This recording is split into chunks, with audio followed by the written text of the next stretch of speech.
بسم اللہ الرحمن الرحیم یا ایہا الذین آمنوا اتقوا اللہ ولتنظر نفس ما قدمت لغد واتقوا اللہ ان اللہ خبیر بما تعملون۔ اے ایمان والو، اللہ سے ڈرتے رہو اور ہر شخص کو دیکھنا چاہیے کہ اس نے کل یعنی آخرت کے لیے کیا سامان بھیجا ہے، اور ہم پھر کہتے ہیں کہ اللہ سے ڈرتے رہو، بے شک اللہ تمہارے سب اعمال سے خبردار ہے۔ بسم اللہ الرحمن الرحیم، الحمد للہ رب العالمین، والصلاة والسلام على اشرف الانبیاء والمرسلین وعلى آلہ واصحابہ اجمعین ومن تبعہم بإحسان الى یوم الدین۔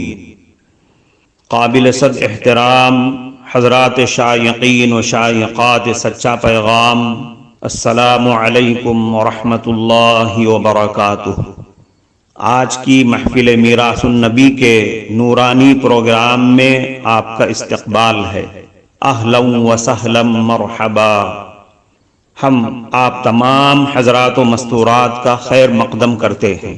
محترم حضرات و خواتین، تعلیم کا آغاز ہو رہا ہے۔ سب سے پہلے آداب تعلیم کا لحاظ کرتے ہوئے تعلیم کی طرف متوجہ ہو جائیں۔ پورے دھیان سے سننا، عمل کی نیت سے سننا اور تبلیغ کی نیت سے سننا، یعنی سنی ہوئی باتیں دوسروں تک پہنچانے کے جذبے سے سننا۔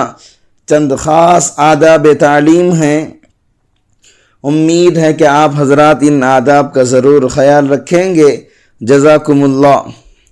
بسم اللہ الرحمن الرحیم۔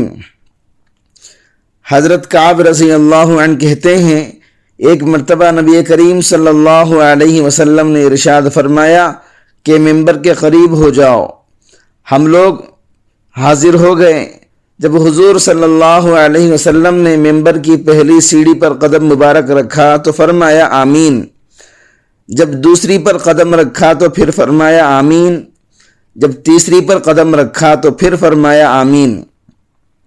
جب آپ صلی اللہ علیہ وسلم خطبے سے فارغ ہو کر نیچے اترے، ہم نے عرض کیا کہ آج آپ سے ممبر پر چڑھتے ہوئے ہم نے ایسی بات سنی جو پہلے کبھی نہیں سنی تھی۔ آپ صلی اللہ علیہ وسلم نے ارشاد فرمایا، اس وقت جبریل امین میرے سامنے آئے تھے۔ جب پہلی سیڑھی پر میں نے قدم رکھا تو انہوں نے کہا، ہلاک ہو جا وہ آدمی جس نے رمضان المبارک کا مہینہ پایا پھر بھی اس کی مغفرت نہ ہوئی۔ میں نے کہا آمین۔ پھر جب میں دوسری سیڑھی پر چڑھا تو انہوں نے کہا، ہلاک ہو وہ آدمی جس کے سامنے آپ صلی اللہ علیہ وسلم کا ذکر مبارک ہو اور وہ آپ صلی اللہ علیہ وسلم پر درود نہ بھیجے۔ میں نے کہا آمین۔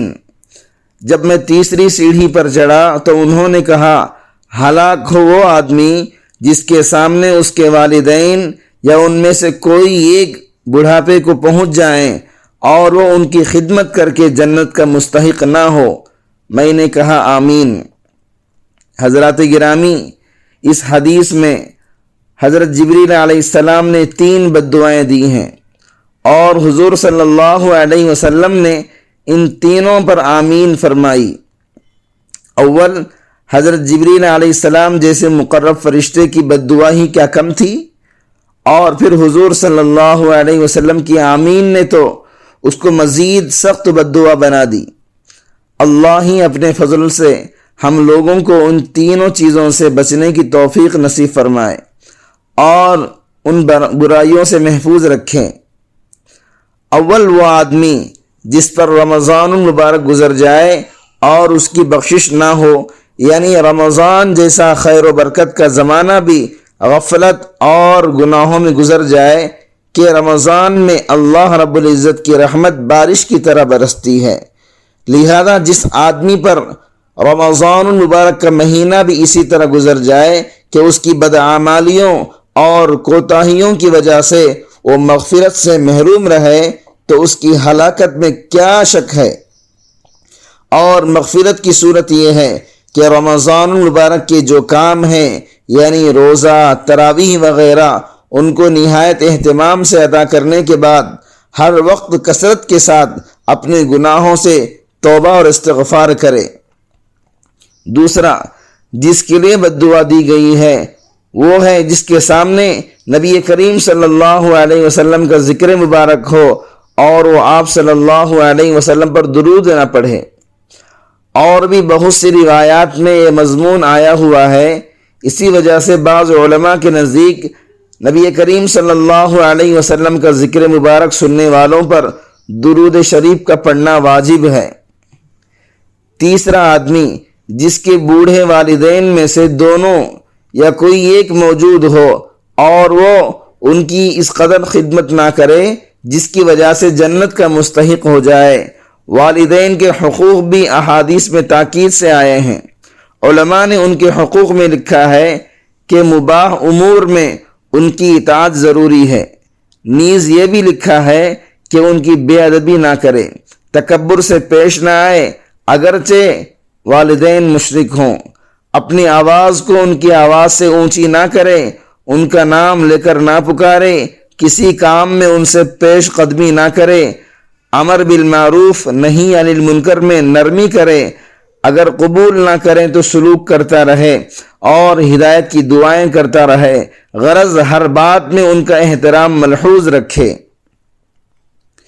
حضور صلی اللہ علیہ وسلم کا ارشاد ہے، 3 آدمیوں کی دعا رد نہیں ہوتی، ایک روزے دار کی دعا افطار کے وقت، دوسرے عادل بادشاہ کی دعا، تیسرے مظلوم کی دعا جس کو اللہ رب العزت بادلوں سے اوپر اٹھا لیتے ہیں اور آسمان کے دروازے اس کے لیے کھول دیے جاتے ہیں اور ارشاد ہوتا ہے کہ میں تیری ضرور مدد کروں گا اگرچہ کچھ تاخیر ہو جائے، کچھ دیر ہو جائے۔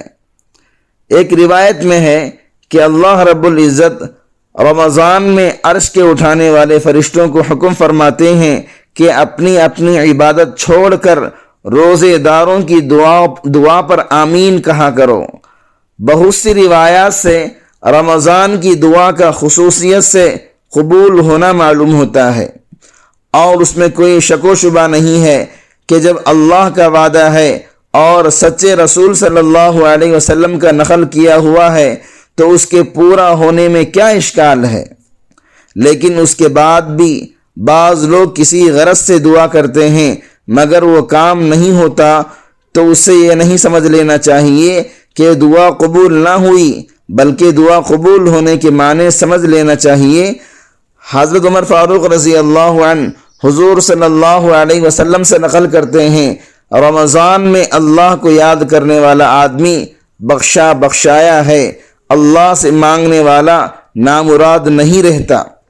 محترم ناظرین کرام، اس دینی اور ایمانی بیان کو سننے کے دوران ہی اس کو لائک کر دیجئے اور شیئر بھی کر دیجئے تاکہ دوسرے بھی اس سے فائدہ اٹھا سکیں۔ اللہ آپ کو جزائے خیر عطا۔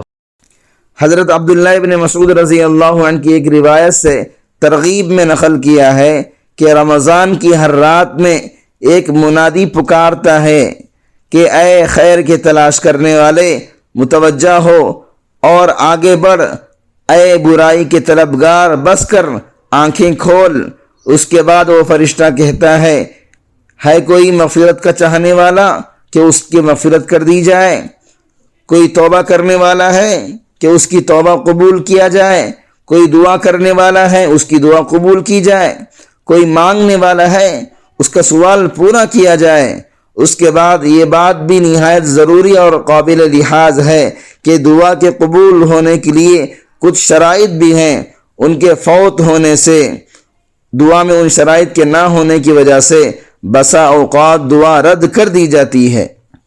ان میں سے حرام غذا بھی ہے، اس کی وجہ سے دعا رد ہو جاتی ہے۔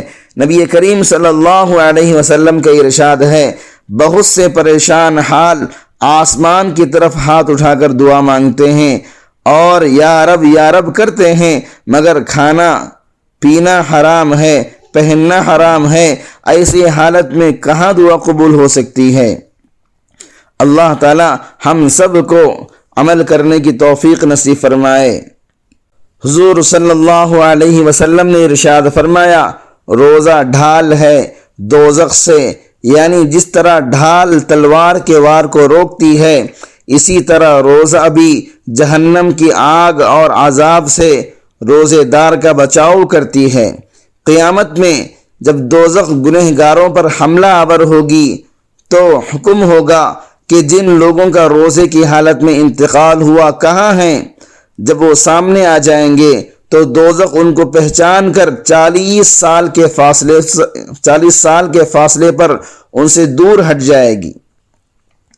حدیث میں آتا ہے کہ قیامت کے دن ایک گنہگار کو دوزخ میں ڈالا جائے گا، آگ اس سے بھاگ جائے گی۔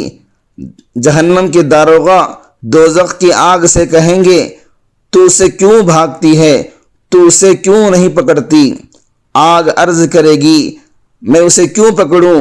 اس کے منہ سے روزے کی بو آتی ہے۔ داروغہ اس گنہگار سے پوچھیں گے، کیا تو دنیا میں روزہ رکھا کرتا تھا اور روزے دار کی حالت میں تو مرا تھا؟ وہ کہے گا، جی ہاں۔ حضرات گرامی، ماہ رمضان کے فضائل سے کتب احادیث مالا مال ہیں۔ رمضان میں اس قدر برکتیں اور رحمتیں ہیں، حضور صلی اللہ علیہ وسلم نے یہاں تک ارشاد فرما دیا، اگر بندوں کو معلوم ہوتا کہ رمضان کیا ہے تو میری امت تمنا کرتی ہے کہ کاش پورا سال رمضان ہی ہو جاتا۔ معزز شائقین و شائقات سچا پیغام، آپ کو اندازہ لگ گیا ہوگا کہ یہ مضمون کتنا اہم ہے اور کس قدر فائدہ مند ہے۔ کم سے کم درجے میں سوشل میڈیا کے ذریعے سے بھی ہم اس کو زیادہ سے زیادہ شیئر کریں گے تو دعوت کے فریضے کی کوششوں میں ہم بھی اپنا کچھ حصہ ڈالنے والے بن سکتے ہیں۔ لہٰذا زیادہ سے زیادہ اس کو عام کریں تاکہ پوری دنیا کے ہندوؤں کی غلط فہمی دور ہو جائے اور انہیں یہ زمینی حقیقت معلوم ہو جائے اور وہ اپنے اصل مذہبی لیڈر پیغمبر آخر الزماں حضرت محمد الرسول اللہ صلی اللہ علیہ وسلم کو ماننے پر مجبور ہو جائیں اور کلمہ پڑھ کر آپ کے ساتھ ساتھ وہ بھی جنت میں جانے والے بن جائیں۔